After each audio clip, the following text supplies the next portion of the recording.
twikomeza nta wundi ni Kristo.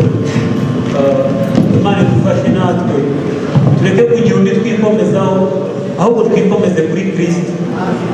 Ni ukuri hari aho yageze aravuga ngo nubwo ab'isi ari abatunzi ariko ngo bafite iby'igihe gitoya, ariko Yesu we baramaza wenyine. Imana wumugisha rero iyo mwageze mu nzu y'Imana. Njye nitwa Twiringiyimana Gilbert, ni Imana yashimye ko tubana uyu munsi, ariko reka mpamagare mwarimu Shyaka adufashe kwakirana, dukomeze kugubwa neza mu nzu y'Imana. Haleluya. Yesu nashimwe cyane.